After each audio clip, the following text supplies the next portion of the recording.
GMR Shopping Mall grand opening on 10th September in Miapur.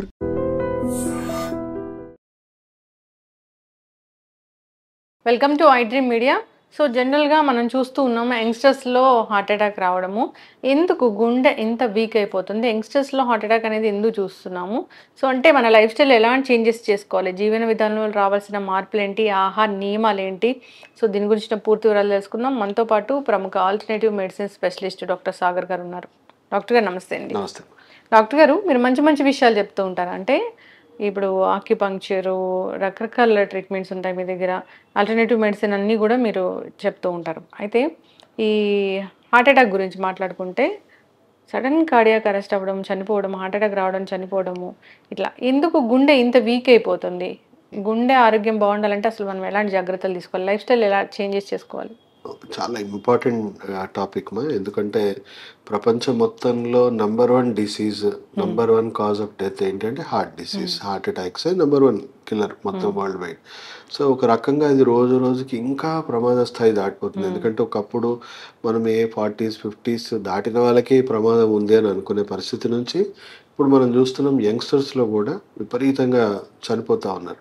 చూస్తుంటే gym చేసుకుంటూ, అంటే ఒక మంచి డైట్ లైఫ్ స్టైల్, మనం చాలా మంది ఫిలిం స్టార్స్ కూడా చూసాం, చాలా మంచి హెల్దీ డైట్, వాళ్ళు ఎంత కష్టపడి, వాళ్ళు ఎంత డైటీషియన్లు ఎంతో ఖర్చు పెట్టి చేసుకుంటారు, వాళ్ళు కూడా హార్ట్ అటాక్స్ వచ్చి చనిపోతున్నారు.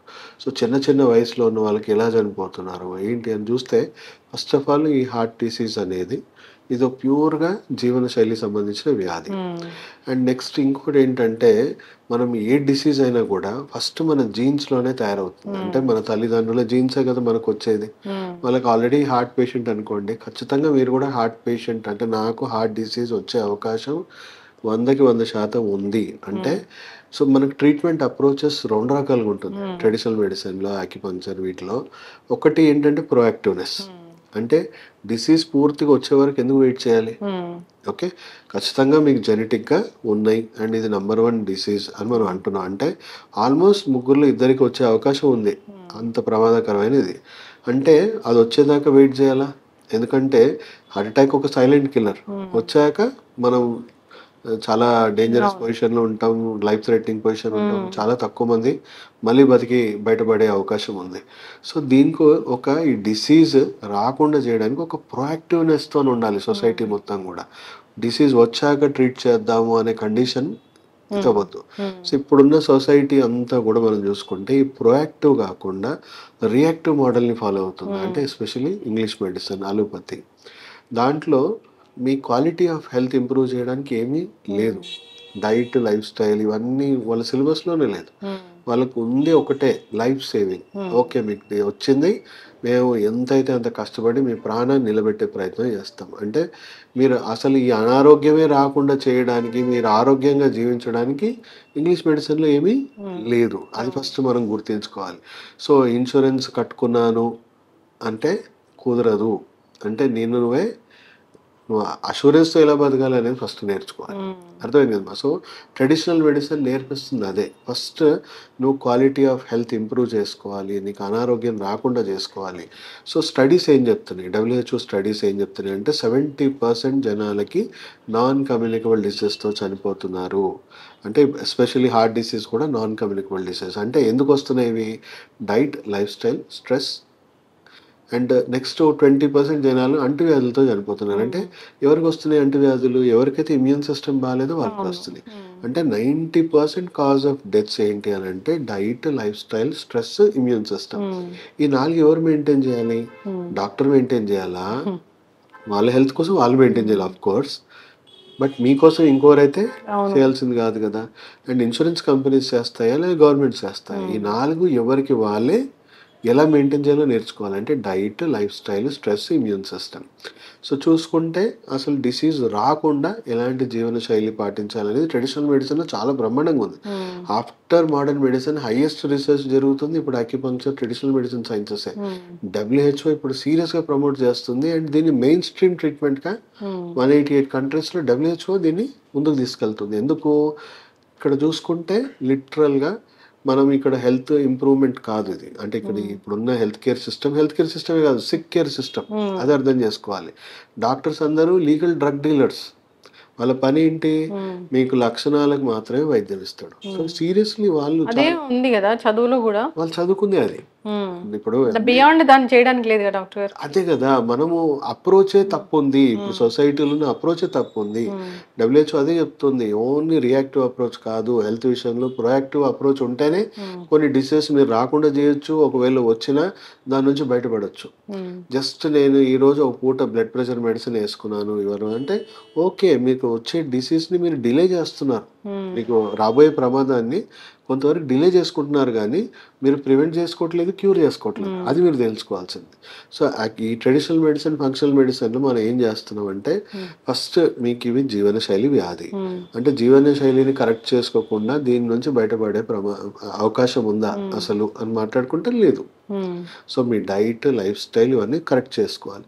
అంటే ఫస్ట్ మీ బయాలజికల్ క్లాక్కి తగ్గట్టుగా మీరు ఉన్నారా, మీరు మీ జీవనశైలిని పాటిస్తున్నారా, ఏ టైంకి పడుకోవాలి, ఎంత పడుకుంటున్నారు, ఏ టైంకి లేస్తున్నాం, అండ్ మీ జీవక్రియలన్నీ కరెక్ట్గా ఉన్నాయా, మోషన్స్ అన్నీ ప్రాపర్గా ఉన్నాయా, టైంకి తింటున్నారా, ఆ తింటున్న ఫుడ్ మీకు ఆరోగ్యాన్ని ఇస్తుందా, అనారోగ్యాన్ని ఇస్తుందా, ఇవన్నీ విషయాలు నేర్చుకోవాల్సిన అవసరం ఉంది. ఈ విషయాలన్నీ మీరు అన్ని అందరూ చాలా మంది అడ్వైస్ ఇస్తున్నారు. సో క్రెడిబుల్గా వెళ్ళండి. ఇప్పుడు డైట్ గురించి ఒక న్యూట్రిషనిస్ట్ దగ్గరికి వెళ్ళండి, ఒక న్యాచురోపతి దగ్గరికి వెళ్ళండి. మీ డైట్, లైఫ్ స్టైల్ గురించి వాళ్ళు చాలా చక్కగా మీకున్న ఇష్యూస్ని, లైఫ్ స్టైల్ ఇష్యూస్ని బట్టి వాళ్ళు మీకు ఎక్స్ప్లెయిన్ చేస్తారు. సో ఇప్పుడు రాకుండా ఉండడానికి మీకు ఒక చిన్న నాది ఒక వీడియో చాలా వైరల్గా వెళ్ళింది, కొన్ని లక్షల మంది చూశారు. సో ఈ మనకు ఒక 50% కార్డియాక్ డెత్స్ ఎలా జరుగుతున్నాయి అంటే వాళ్ళకి కొలెస్ట్రాల్ లేదు, ఏ లక్షణాలు లేవు, ఏ బ్లాకేజ్ లేదు, సడన్గా చనిపోతున్నారు. సో వాళ్ళకి ఒక ఇన్ఫ్లమేషన్స్ వల్లనో, లేకపోతే లోపల ఇన్ఫెక్షన్స్ వల్లనో, లేదా వాళ్ళ సోర్స్ ఆఫ్ ఎనర్జీ ఏదైతే ఉందో హార్ట్కి, ఆ ఎలక్ట్రిక్ ఫ్లక్చుయేషన్స్ వల్లనో, మయోకార్డియోపతి ఇలాంటివి ఎన్నో ఉంటాయి. సో దాంట్లో ఆ ఎలక్ట్రిక్ సోర్స్ నుంచే దానికి రావాల్సిన కరెంటు సరిగా ఫ్లక్చుయేట్ అవుతుందో, ఎన్ని రకరకాలు ఉన్నాయి. సో ఇది ఇప్పుడు వరల్డ్ వైడ్, ఏషియా కంట్రీస్లో వరల్డ్ వైడ్ చాలా ఫేమస్ అయింది. ఏంటి, టాపింగ్ థెరపీ. అక్యుపంక్చర్లో ఇది పూర్వం ఎప్పటి నుంచో ఫాలో అవుతున్న థెరపీ. మనకి హార్ట్కి సంబంధించిన నాడులన్నీ కూడా కాన్సన్ట్రేటెడ్గా మీరు చూసేవచ్చు. హార్ట్ అటాక్ వచ్చే ముందు ఈ భుజము ఇవన్నీ నొప్పిలేస్తూ ఉంటాయి. సో దానికి సంబంధించిన కీలకమైన నాడులన్నీ చేతుల్లో ఉంటాయి. సో ఇక్కడ పెరికార్డియం 6 అని ఒక పాయింట్ ఉంది. ఇక్కడ ఈ క్రీజ్ నుంచి 3 ఫింగర్స్ తీసుకొని దీన్ని మనం ఇలా ప్రెస్ చేస్తే హార్ట్ రేట్ మెయింటైన్ అవుతుంది. సో దానివల్ల బ్లడ్ ప్రెషర్ అనేది చాలా కంట్రోల్ అవుతుంది. సో ఉన్న పలంగా ఇప్పుడు మెడిసిన్స్ వాడుతున్న వాళ్ళు ఇది ఒత్తేసి ఆపేయడం కాదు, రాకుండా ఉండడానికి లేదా అర్లీ స్టేజెస్లో ఉన్న వాళ్ళకి మెడిసిన్ అవసరం లేకుండానే బ్లడ్ ప్రెషర్ కంట్రోల్ చేసే పాయింట్ ఇది. సో ఈ పాయింట్ ఆల్రెడీ వచ్చిన వాళ్ళకైతే మీ ఆహారం, జీవనశైలి అన్నీ కరెక్ట్ చేసుకుంటూ రోజు ఈ ప్రెషర్ పాయింట్ ప్రెస్ చేయండి, మీరు రివర్స్ అవుతారు. మెల్లిమెల్లిగా మీ బ్లడ్ ప్రెషర్ నార్మల్ అయిపోతుంది. ఫ్యూచర్లో మీరు బ్లడ్ ప్రెషర్ మెడిసిన్ వాడాల్సిన అవసరం మెల్లిమెల్లిగా కట్ ఆఫ్ అయిపోతుంది. తర్వాత ఇదే నాడులు ఇక్కడ నుంచి కంటిన్యూ అవుతాయి. ట్యాప్ చేయాలి రోజు, ఇలా కప్ లాగా పెట్టుకొని, చేతి ఇలా పెట్టుకోవద్దు, కప్ లాగా పెట్టుకొని కప్తోని ఇలా ఇలాంటి ట్యాప్ చేసుకోవాలి. సో ఇది అయ్యాక మళ్ళీ ఈ ఏరియా. సో అట్లా 2 సైడ్ల నుంచి మనం చేసుకుంటే ఎప్పటికప్పుడు బ్లడ్ వెజల్స్ అన్నీ కూడా డైలేట్ అయిపోతాయి. నైట్రిక్ ఆక్సైడ్ ప్రొడక్షన్, ఇప్పుడు మీరు ఇక్కడ నుంచి ట్యాపింగ్ చేసే సీక్వెన్స్లో ఏమవుతుందంటే నైట్రిక్ ఆక్సైడ్ ప్రొడక్షన్ అనేది న్యాచురల్గా పెరిగి బ్లడ్ వెజల్స్ అన్నీ ఎక్స్పాండ్ అవుతాయి. బ్లడ్ సర్క్యులేషన్ చాలా చక్కగా అవుతుంది. హార్ట్, ఎంటైర్ బాడీ అంతా కూడా చాలా చక్కగా అవుతుంది. అండ్ ఈ ట్యాపింగ్ థెరపీ చేయడం వల్ల ఎప్పటికప్పుడు బ్లాకేజెస్ క్లియర్ అయిపోతా ఉన్నాయి. అండ్ ఒక రకంగా చెప్పాలంటే చిన్నపాటి సిపిఆర్ అయిపోతుంది. ఇప్పుడు మనం సిపిఆర్ ఎప్పుడు చేయాలి, పడిపోయాడు పేషెంట్, మీ ముందు పడిపోయాడు అని చేయండి. ఎస్, అది చాలా ఇంపార్టెంట్, చేస్తున్నాం. కానీ ఇది రోజు చేస్తే ఒక రకమైన మినీ సిపిఆర్ లాగా అయ్యి హార్ట్ ఎప్పటికప్పుడు blood circulation, blood flow, blockages అన్ని రిస్టోర్ అవుతున్నాయి. అంటే ఇది ఒక్కటే పరిష్కారం అంటే ఆబ్వియస్లీ మీ డైట్, లైఫ్ స్టైల్ అవన్నీ చేస్తూ ఇన్ అడిషన్ ఇది కూడా చేయండి. ఈ ట్యాపింగ్ థెరపీ కూడా చేయండి. P6 point ఒత్తుకోండి. సో దీనివల్ల మీకు ఇంకా సర్వైవల్ రేట్ పెరుగుతుంది. 10లో 8 మంది హార్ట్ డిసీజ్ రాకుండా ప్రివెంట్ చేయొచ్చు. సో అన్ని డిసీజెస్ అప్రోచ్ ఈ విధంగానే ఉండదు, వచ్చాక చూసుకుందాం అనే అప్రోచ్ ఉండొద్దు. ఇది నంబర్ 1 కిల్లర్ అని తెలుసు, జెనెటికల్గా మీకు వచ్చే అవకాశాలు 3లో 2కి వచ్చే అవకాశాలనే తెలుసు. సో నేను ఒక గ్లోబల్ హెల్త్ స్ట్రాటజిస్ట్, నేను ఒక ఫంక్షనల్ రీహాబిలిటేషన్ స్పెషలిస్ట్. అంటే నా దగ్గరకు వచ్చే డిసీజెస్ని రూట్ నుంచి డైట్, లైఫ్ స్టైల్, సప్లిమెంటేషన్ ద్వారా వాళ్ళని రివర్స్ చేస్తాను ఫంక్షనల్ మెడిసిన్లో. అట్ ద సేమ్ టైం ఒక గ్లోబల్ హెల్త్ స్ట్రాటజిస్ట్గా ఒక ఇండివిజువల్ పేషెంట్ కాదు, గవర్నమెంట్ పాలసీస్లో జనాలకు అంటే ఒక గ్రేటర్, ఇప్పుడు చూస్తున్న 1000 మంది ఉన్నారు, ఈ 1000 మందికి ఇన్ఫర్మేషన్ తెలియడం వల్ల ఎంతో మందికి ఇది కరెక్ట్గా ఇంప్లిమెంట్ చేస్తే హార్ట్ డిసీజెస్ రాకుండా వాళ్ళు హెల్తీగా ఉంటారు. 10లో 8 మందికి రాకుండా ఉంటారు. అంటే ఇంతమందికి ఒకటేసారి హార్ట్ డిసీజ్ రాకుండా చేయొచ్చు, ఎంతమందికి అవేర్నెస్ వస్తాయి. సో ఇది ఎంత కీలకమైన ఇన్ఫర్మేషన్ మీకు నేను చెప్తుంది. ఇవంతా రెగ్యులర్గా ఫాలో అవుతే డైట్, లైఫ్ స్టైల్ ఇవన్నీ మీరు ఒక న్యాచురోపతి, న్యూట్రిషన్ కలిసి ఇవి డే టు డే మీరు ఫాలో అవుతే ఆల్మోస్ట్ 10లో 8 మందికి heart disease preventable. Heart disease absolutely preventable. కానీ యూ షుడ్ బీ ప్రోయాక్టివ్. అంటే రియాక్టివ్ అంటే వచ్చాక చూసుకుందాం అనే ఇదైతే, ప్రోయాక్టివ్ అయితే ఎస్ మనకు వచ్చే అవకాశాలు ఉన్నాయి, కానీ బట్ ఇవన్నీ పాటిస్తే మనకు రాకుండా ఉంటుంది. అర్థమైంది కదా. సో ఇంకా స్పెసిఫిక్గా మనకి ఏమైనా కండిషన్స్ ఉంటే మీరు ఆక్యుపంక్చర్, ఫంక్షనల్ మెడిసిన్లో మ్యాక్సిమం 90% సర్జరీస్ లేకుండానే మనం చేయొచ్చు. సర్జరీ ఎవరికి కావాలి? ఎమర్జెన్సీలో కావాలి. ఇప్పుడు నేను ఆరోగ్యంగా ఉండడానికి నాకు సర్జరీ చేయండి డాక్టర్ అంటే అది అయ్యే పనా? సో మెడిసిన్స్ ఎవరు వాడాలి?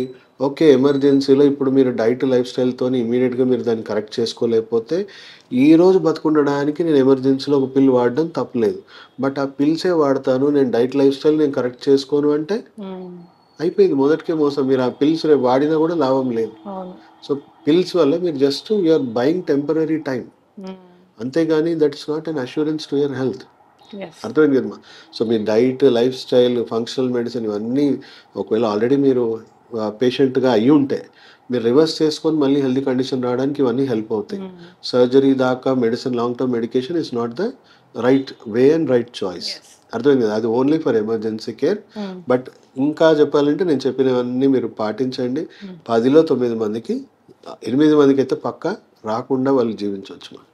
అంటే చాలా మందికి సడన్ కార్డియాక్ అరెస్ట్ అవ్వడం, సడన్గా హార్ట్ అటాక్ రావడం, చనిపోవడం ఇలా చూస్తూ ఉన్నాము. సో జాగ్రత్తలు తీసుకోవాలి. మీరు అన్నట్లు జీవన విధానంలో ఆహారపు అలవాట్లలో ఖచ్చితంగా మార్పులు రావాలి. ట్యాపింగ్ అని చెప్పారు. సో అది నిజంగానే చాలా చాలా వైరల్ అయిపోయింది. సో పొద్దున లేస్తానే ఇలా ట్యాప్ చేసుకుంటే సరిపోతుంది, లెఫ్ట్ హ్యాండ్కి, left hand, right hand, both sides. మీరు కనీసం ఒక 5 minutes 3 minutes చేసుకోండి. అది మీకు బ్లడ్ సర్క్యులేషన్ చాలా పంప్ అవుతుంది. చెప్పినట్టు నైట్రిక్ ఆక్సైడ్ ప్రొడక్షన్ ఇవన్నీ బ్లడ్ వెజల్స్ని డైలేట్ చేయడము, హార్ట్ రేట్ మెయింటైన్ చేయడము, అండ్ హార్ట్కి కూడా అది ఇంపల్సెస్ ఏవైతే ఇస్తుందో అలర్ట్ చేస్తుంది. ఆ హార్ట్ ఎనర్జీ సోర్స్ని కూడా అది బాగా స్టిమ్యులేట్ చేస్తుంది. చక్కటి ఇన్ఫర్మేషన్ డాక్టర్ గారు, ఫాలో అవ్వాలని కోరుకున్నాను. ధన్యవాదాలు. And for more videos, please subscribe to iDream. Please subscribe to iDream. Please subscribe iDream. And please subscribe to iDream. For more videos, subscribe to iDream. please like, share and subscribe to the channel. Congratulations, iDream. Subscribe to iDream. Subscribe to iDream.